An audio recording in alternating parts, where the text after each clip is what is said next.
Hello friends, welcome back to Neha classes. तो आज की जो क्लास है, आज की क्लास 12th क्लास एनपीओ का फोर्थ पार्ट है।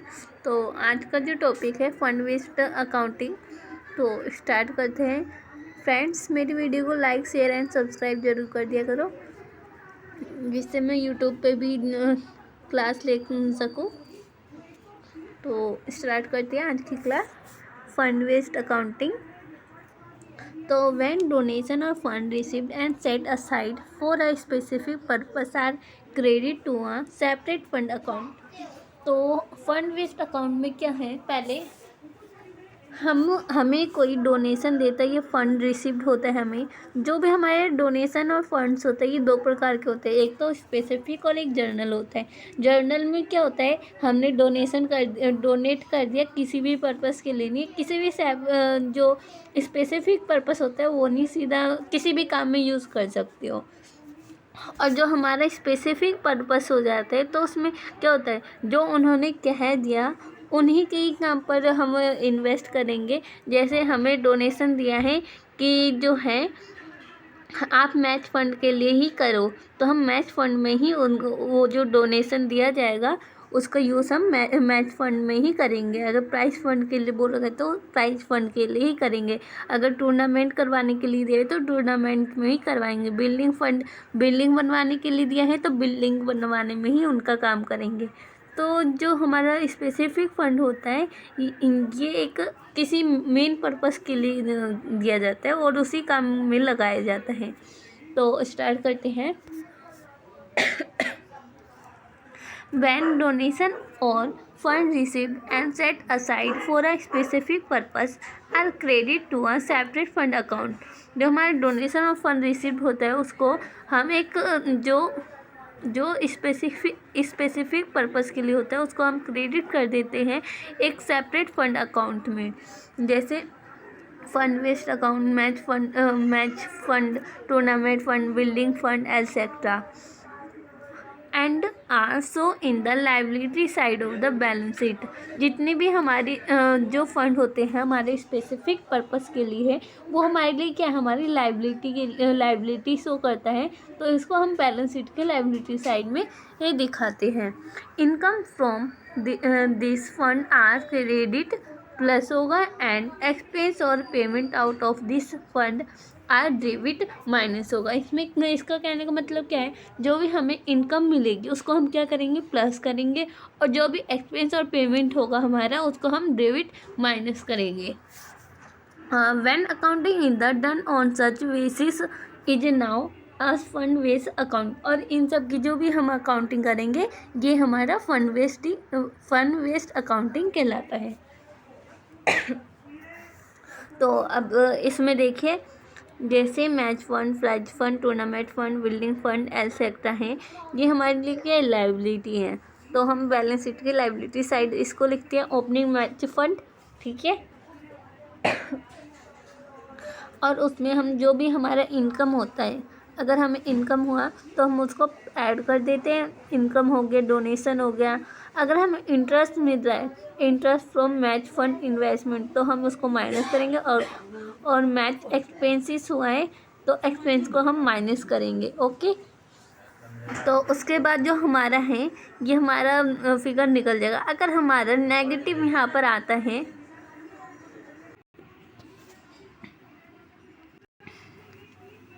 अगर हमारे यहाँ पे जो बैलेंस है वो नेगेटिव आता है, तो हम क्या करते हैं, इसको डेबिट साइड शो करते हैं इनकम एंड एक्सपेंडिचर अकाउंट में।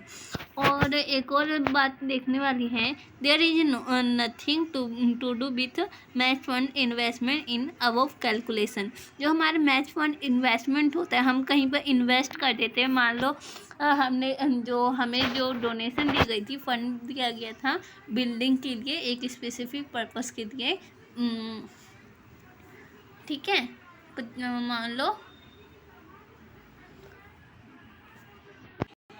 मान लो हमें बिल्डिंग फंड मिला था, उसको हमने इन्वेस्ट कर दिया। हमारा 5 लाख का दिया था उन्होंने डोनेशन बिल्डिंग फंड के लिए, और जो बिल्डिंग था वो हमारा बनता 10 लाख में, ठीक है। तो अब वो बोला कि अभी आप ये रख लो, जब हमारे पास 10 लाख होंगे तो तुम बना देना। तो वो क्या करता है, घर पे पड़े पड़े उसको डर भी था चोरी ना हो जाए, तो वो क्या करते हैं, जो हाँ उसको बिल्डिंग फंड मिला था उसको कहीं पे इन्वेस्ट कर देता है। तो ये हमारा हो गया मैच फंड इन्वेस्टमेंट। तो ये जो होता है हमारा, ये एसेट साइड आता है बैलेंस शीट में। ओके, और जो हमारा सेकंड पॉइंट है, ignore bank balance of match fund us it is appear in acid side. जो हमारे बैंक बैलेंस होता है इसको भी हम एसिड साइड शो करते हैं। There is no match fund there any expense related to match is debit to income and expenditure account. हमारे जितने भी एक्सपेंस होते हैं उसको डेबिट करते हैं, ठीक है, इनकम एंड एक्सपेंडिचर अकाउंट में।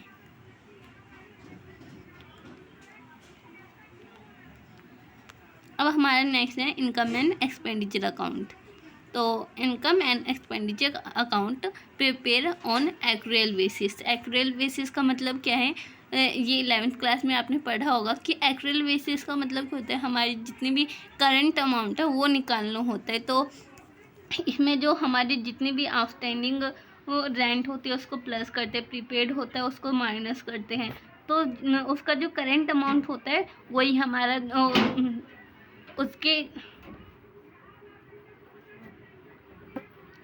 उससे करेक्ट जो हमारे करंट अमाउंट होते हैं वो निकाल के हम इनकम एंड एक्सपेंडिचर अकाउंट में लिखते हैं। तो ये हमारा एक्रूअल बेसिस होता है। और income and expenditure account is nominal account होता है, नॉमिनल अकाउंटिंग नेचर का होता है। और all revenue expense and revenue nature income जितने भी, और जो हमारा इनकम एंड एक्सपेंडिचर अकाउंट होता है इसमें कैपिटल नेचर का नहीं आता, ओनली जितने भी हमारे रेवेन्यू एक्सपेंस और रेवेन्यू नेचर के होते हैं इनकम, उन्हीं को ही रिकॉर्ड किया जाता है। और इसमें लिखा भी हुआ है कि capital account nature transaction are not recorded in the income and expenditure account, it is the record in balance sheet. Donation for specific purpose life membership fees is not recorded. जो हमारे डोनेशन होते हैं specific purpose के लिए, ये और होता है हमारे लाइफ मेंबरशिप, जो हम लाइफ टाइम के लिए जब हम मेंबरशिप बनते हैं तो हम फीस जो देते हैं लाइफ पूरी, तो उसको हम इनकम एंड एक्सपेंडिचर अकाउंट में रिकॉर्ड नहीं करते हैं, ठीक है। जो स्पेसिफिक पर्पस के लिए डोनेशन देते हैं वो हमारी क्या लाइबिलिटी हुई, तो इसलिए हम नहीं करते। और लाइफ मेंबरशिप फीस जो होती है वो भी हमारी लाइबिलिटी होती है, क्योंकि वो हमें पहले ही पूरे 1 साल का दे देते हैं, पूरे टाइम लाइफ मेंबरशिप फीस दे देते हैं, तो इसलिए हम इसको लाइबिलिटी शो करती हैं। और एक्सपेंस आर डेबिट, जितने भी हमारे एक्सपेंस होते हैं उसको डेबिट इनकम और क्रेडिट। एक्सपेंस को हम डेबिट साइड शो करते हैं और इनकम को हम क्रेडिट साइड शो करते हैं। तो ये हमारा हो गया। इसमें जैसे दे रखा है सैलरी, एक्सपेंडिचर में सैलरी है उसमें आउटस्टैंडिंग जितना भी होगा उसको प्लस करेंगे, और जो हमारा आउटस्टैंडिंग एट द एंड को प्लस करेंगे, और आउटस्टैंडिंग इन द बिगिनिंग को हम लेस करेंगे। फिर रेंट हो गया हमारा, इंश्योरेंस प्रीमियम हो गया, प्रीपेड होगा तो हम लेस कर देंगे, या ऑडिट फीस हो गया। ऑडिट फीस का मतलब क्या, कुछ अगर हमारी गलती होती है, जैसे सीए जो होते हैं वो ऑडिट करते हैं, वो सही गलती देखते हैं, तो वो हमारा ऑडिट फीस हो गया। उसके लिए उनको फीस दी जाती है तो वो ऑडिट फीस हो गया। प्रिंटिंग एंड स्टेशनरी हो गया, होनोरियम हो गया, किसी के लिए जो एक महान नेता होते हैं, अगर उनके आने के लिए कुछ भी हम एक्सपेंस उनकी तैयारी करते हैं तो वो हमारा जो खर्चा हुआ वो हमारा होनोरियम हो गया। टेलीफोन एक्सपेंस हो गया, रिपेयर हो गया, अगर किसी पे डेपिसिट लग जाता है तो वो आता है। Loss on sale of fixed asset होता है, स्पोर्ट्स मटेरियल यूज होता है। फिर हमारे इन दोनों का बैलेंस अगर इधर जो होता है excess of income and over expenditure होता है तो सरप्लस आता है। फिर हमारे इनकम साइड जो होता है सब्सक्रिप्शन होता है हमारे इनकम, तो इसमें जो होता है आउटस्टैंडिंग एट द एंड, इसमें मैंने पहले भी बता दिया है कि जहाँ पे भी हमारा आउटस्टैंडिंग एट द एंड होगा वो हमारा प्लस होगा, और एडवांस इन द बिगनिंग होगा वो हमारा प्लस होगा, और लास्ट में हमारा होगा आउटस्टैंडिंग इन द बिगनिंग और advance at the end. Okay, और उसके बाद हमारा आएगा एंट्रेंस एडमिशन फ़ीस। जब हम एडमिशन लेते हैं तो वहाँ पे जो भी फीस लगती है वो हमारा एंट्रेंस या एडमिशन फ़ीस होता है। जनरल डोनेशन किसी भी मेन पर्पस नहीं होता, किसी भी चीज़ के लिए हम डोनेशन देते हैं तो हमारा जनरल डोनेशन हो गया। लेगेसीज डोनेशन हो गया। इसमें भी जब कोई बुजुर्ग आदमी जो होता है वो उनकी डेथ हो जाती है तो वो अपनी जितनी भी संपत्ति होती है वो दान में दे देते हैं। दान देते टाइम वो या तो लीगल डॉक्यूमेंट्स भी बनाते कि किसी मेन पर्पस के लिए वो दे रहे, या तो वो सीधा दान कर देते। तो ये लेगेसीज भी दो प्रकार की हो जाती है। इसमें जो होती है बस जर्नल लेगेसीज को ही लिखा जाता है। और sale of old newspaper rent हो गया, gain on sale of fixed assets हो गया, सन्ड्री रिसिप्ट हो गया। अगर यहाँ पे excess of expenditure over income हो तो हमारा डेफिसिट निकलता है। तो हमारा कंप्लीट हो गया, ये बैलेंस शीट है। अब हम क्वेश्चन देखते हैं आज जो हमने फंड बेस्ड अकाउंटिंग है उसके बेस पर। तो हमें दे रखा है स्पोर्ट्स, पहले देख लेते हैं ऊपर से। तो the information given below related to sports club so term in the income and expenditure account and the balance sheet of the club asset 31 March 2020। Sports funds asset 1 April 2019 10 lakh. Fund sports fund investment दे रखा है 10 लाख। और interest on sports fund investment 1 lakh. Donation for sports fund हमें 4 लाख दे रखा है। Subscription 1 lakh. Donation 50,000। Sports prize award 3 lakh. Expense on sports event 1 lakh. General donation 20 lakh, 20 lakh. General fund investment 20 lakh. Interest on general fund investment 2 lakh. तो हम देखते हैं तो हमारा इनकम एंड एक्सपेंडिचर अकाउंट बन रखा है।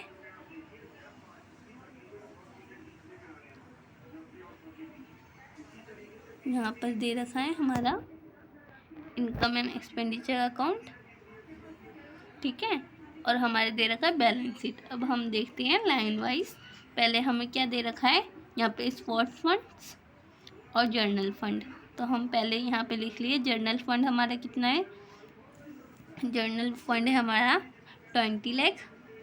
हमने यहाँ पे 20 लाख लिख दिया। उसके बाद हमारा जो स्पोर्ट्स फंड का ओपनिंग बैलेंस है वो हमारा 10 लाख है। और उसके बाद जो हमारा interest on sports fund investment, तो देखो यहाँ पे 2 चीज़ दे रखा था। ये किसी ने मुझसे डाउट भी पूछा था तो मैं बता देती हूँ। जो हमारा interest on general fund investment है और यहाँ पे है interest on sports fund investment. यहाँ पर इसको यहाँ पे ऐड क्यों किया और यहाँ पे क्यों नहीं लिखा, ये एक कन्फ्यूजन रिएक्ट करता है। तो इसको मैं बताना चाहती हूँ, तो ध्यान से सुनो। जो हमारा स्पोर्ट्स फंड है ये क्या हमारा स्पेसिफिक पर्पस के लिए कोई फंड दिया गया है। तो अब अगर हम इसको कहीं पे इन्वेस्ट करते हैं, है ना, तो इन्वेस्ट करने पर ये क्या है हमारी जो है अगर जर्नल फंड है उस पर हमें इंटरेस्ट कर रहे हैं इन्वेस्ट करने पर, तो वो हमारे लिए क्या इनकम है। पर अगर हम इसको इन्वेस्ट करते हैं और उसके ऊपर हमें अगर इंटरेस्ट मिलता है तो वो क्या है हमारी लायबिलिटी को डिक्रीज़ करता है, ठीक है। तो इसको हम ऐड करते हैं और यहाँ पे इसको नहीं दिखाते क्योंकि यहाँ पे जो होता है बस जर्नल फंड जो होता है उसी को ही शो किया जाता है, क्योंकि ये हमारे लिए इनकम है। ओके, अब कोई डाउट नहीं होगा। तो हम क्या करेंगे इसमें जो है हम interest on sports fund investment इसको 1 लाख ऐड कर देंगे। फिर जो हमारा डोनेशन होगा उसको भी ऐड कर देंगे। मैंने बता रखा है जितने भी हमारे इंटरेस्ट मिलता है डोनेशन होता है उनको हम ऐड करते हैं और जो हमारा एक्सपेंसेस होता है, ठीक है, उसको माइनस करते हैं।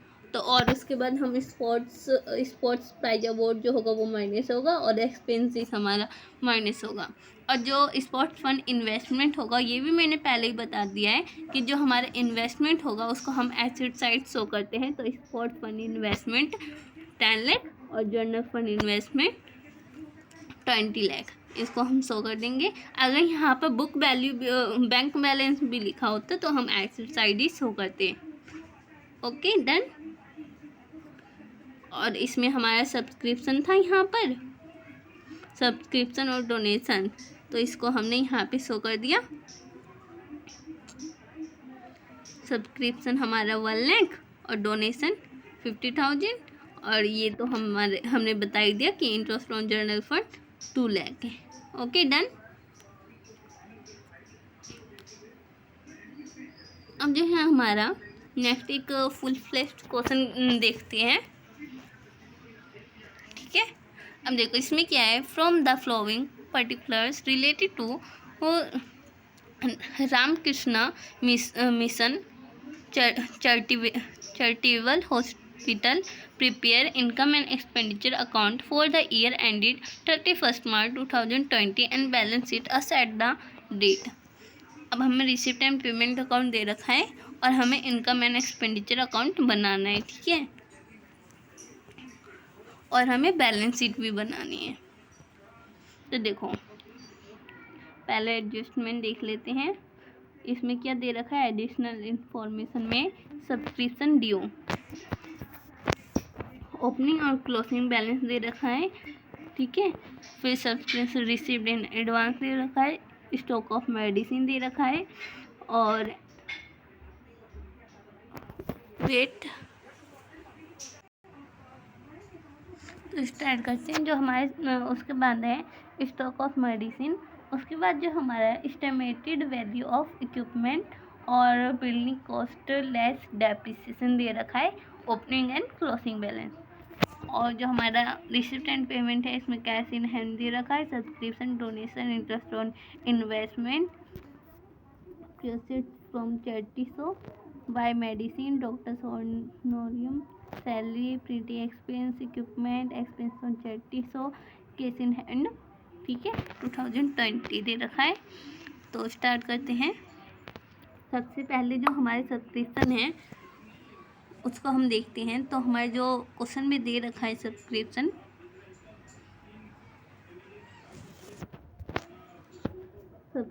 जो है ये हमें कितना दे रखा है, 4,79,960। ठीक है, अब उसमें जो ओपनिंग बैलेंस है सब्सक्रिप्शन ड्यू का, ये हमें दे रखा है 2,400 और 2,800, और सब्सक्रिप्शन रिसीव्ड इन एडवांस 640 और 1,000। तो इसमें देखो अब हम क्या करेंगे, सब्सक्रिप्शन जितना भी हमें देखा वो अमाउंट लिखेंगे। उसके बाद हमने पहले ही बता रखा है जो हमें सब्सक्रिप्शन ड्यू होता है, जो आउटस्टैंडिंग होता है, उसका हम जो क्लोजिंग बैलेंस होता है आउटस्टैंडिंग एट द एंड, उसको हम प्लस करते हैं। और उसके बाद जो एडवांस इन द बिगनिंग होता है उसको हम प्लस करते हैं। और जो हमारा आउटस्टैंडिंग एट द बिगनिंग होता है उसको हम माइनस करते हैं। और उसके बाद हम जो हमारा outstanding received in advance at the end होता है वो हम माइनस करते हैं। तो इस तरह हम कैलकुलेशन करके ये जो है ये हम कैलकुलेशन कर लेंगे। ये हमारा आंसर आ जाएगा 4,80,000। ठीक है, उसके बाद जो हमारा अब ये सब्सक्रिप्शन का हो गया। स्टॉक ऑफ मेडिसिन देखते हैं। ठीक है, स्टॉक ऑफ मेडिसिन, अब हमें मेडिसिन दे रखा है ऊपर 3 लाख, ये हमें दे रखा है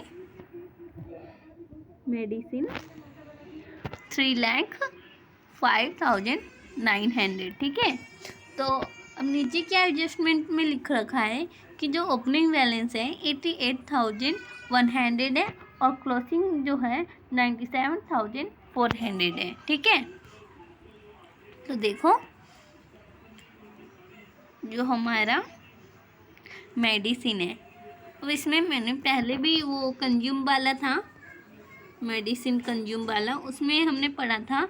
ठीक है, तो इसमें देखो क्या है, जो हमारा मेडिसिन का अमाउंट है वो लिखेंगे, और उसमें जो हम ओपनिंग बैलेंस है उसको प्लस करेंगे और क्लोजिंग स्टॉक जो है वो माइनस करेंगे। तो हमारा जो है मेडिसिन कंज्यूम वो हमारा निकल के आ जाएगा। ठीक है, और उसके बाद जो एडजस्टमेंट में उसके बाद में क्या है, एस्टिमेटेड वैल्यू ऑफ इक्विपमेंट। तो हम इक्विपमेंट देखते हैं, इसमें हमें दे रखा है 1,50,000। ठीक है, इक्विपमेंट दे रखा है, और इसमें हमें ओपनिंग बैलेंस दे रखा है 2,12,000 और क्लोजिंग दे रखा है 3,16,000। ठीक है, तो इक्विपमेंट देखो इसमें भी हमें दे रखा है, इक्विपमेंट का जो बैलेंस है वो दे रखा है। तो हमें जो दे रखा था यहाँ पे इक्विपमेंट की वैल्यू दे रखा है, इसको हमने लिख लिया 1,50,000। उसमें जो हम ओपनिंग स्टॉक है उसको प्लस करेंगे और माइनस कर देंगे क्लोजिंग स्टॉक। ठीक है, तो हमारा जो अमाउंट है वो निकल के आ गया 46,000। उसके बाद देखो, उसके बाद क्या है हमारा एडजस्टमेंट में बिल्डिंग कॉस्ट लेस डेप्रिसिएशन। ठीक है, तो यहाँ पे ओपनिंग बैलेंस क्या है 4 लाख और क्लोजिंग बैलेंस है हमारा 3,80,000। ठीक है, तो इसमें कितना कमा रहे बताओ, हमारा कितना कमा रहे 20,000 कमा रहे। तो हम यहाँ पे लिख देंगे डेप्रिसिएशन, क्योंकि यहाँ पे एक्सपेंडिचर की साइड हम लिखते हैं जो भी डेप्रिसिएशन लगता है, और बिल्डिंग को हम एसेट साइड शो करते हैं बैलेंस शीट में। तो हम लिख देंगे to dep on building 20,000। Okay, तो हमारे जितने भी एडजस्टमेंट है वो हमारे कंप्लीट हो गए। अब ऊपर से स्टार्ट करते हैं। तो जो हमारा कैश इन हैंड है वो तो हमारा आता नहीं है, इनकम एक्सपेंडिचर अकाउंट में सब्सक्रिप्शन का हमने कर लिया। डोनेशन 1,45,000 हम लिख दिए। ठीक है, यहाँ पे लिख देंगे बाय डोनेशन 1,45,000। ओके, उसके बाद हमारा interest on investment 7% full year. ठीक है, कितना है 70,000। अब हमें इंटरेस्ट मिला है ऑन इन्वेस्टमेंट पे। ठीक है, तो ये हमारा जो है इंटरेस्ट ऑन इन्वेस्टमेंट ये हमारा इनकम है। ठीक है, तो इसको हम इंटरेस्ट ऑन इन्वेस्टमेंट 17,000 लिख देंगे। अब फिर प्रोसीड फ्रॉम चैरिटी, तो ये हमारा इनकम है तो इसको भी इधर लिख देंगे। उसके बाद जो हमारे पेमेंट साइड है उधर हम देखेंगे। तो हमारा मेडिसिन का काम हो गया, फिर डॉक्टर होनोरियम। ठीक है,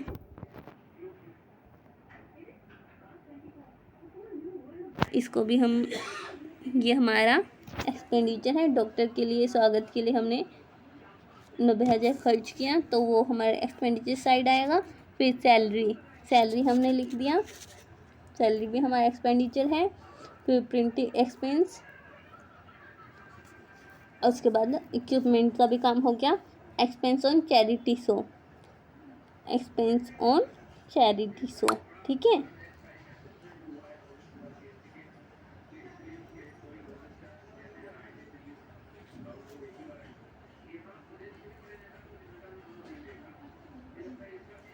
तो देखो ये जो है दो तरह से कर सकते हैं। इसको हम एक्सपेंडिचर साइड शो भी कर सकते हैं, और जो हमारे प्रोसीड फॉर चैरिटी शो है इसमें हम लेस भी कर सकते हैं। ठीक है, और उसके बाद हम जो कैश इन हैंड है वो तो हम लिखते ही हैं, और उसके बाद दोनों तरफ बैलेंस जो है वो हम कैलकुलेट करेंगे। और उसके बाद जो हमारे जो सरप्लस है वो आ गया 49,790। हमारा बैलेंस फिगर निकल गया सरप्लस। देखो बैलेंस शीट तो भी साथ साथ में बता देती पर बता नहीं पाई, फिर भी कोई बात नहीं, दोबारा देख लेते हैं। ठीक है, तो हमारा जो था यहाँ पे देखो बैलेंस बीडी जो था हमारा वो दिया था क्वेश्चन में कैश इन हैंड ऑन 1 अप्रैल 2019। तो इसको हम जो है ओपनिंग बैलेंस शीट में लिख देंगे। इसको यहाँ पे इसकी ओपनिंग बैलेंस शीट में जो क्लोजिंग बैलेंस शीट है वो क्लोजिंग में जाएंगे और ओपनिंग वाला ओपनिंग में। तो ओपनिंग को यहाँ पे लिख दिए और क्लोजिंग को यहाँ लिख दिए।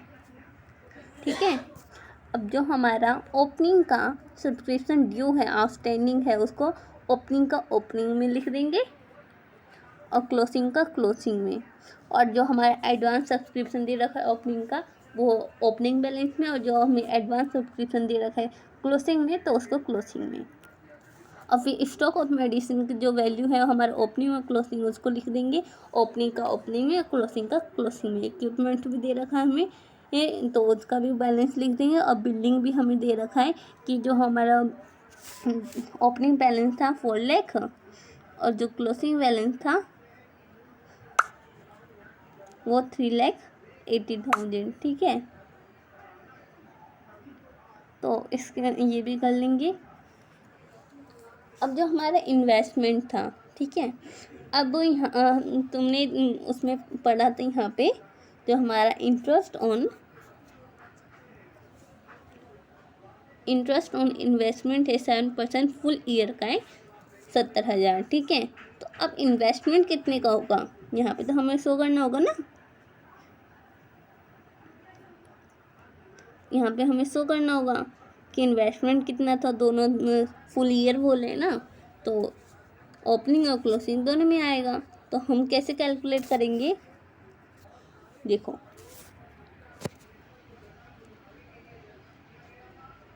70,000, ठीक है, और कितना 7% फुल ईयर था तो 100 डिवाइड बाई 7, तो ये कट गया 10,000। ठीक है, और इसको मल्टीप्लाई करेंगे तो हमारे कितना आएगा, हमारा जो अमाउंट है 10 लाख आएगा। तो इसको हम इन्वेस्टमेंट साइड शो कर देंगे। तो ये हमारा क्वेश्चन हो गया पूरा।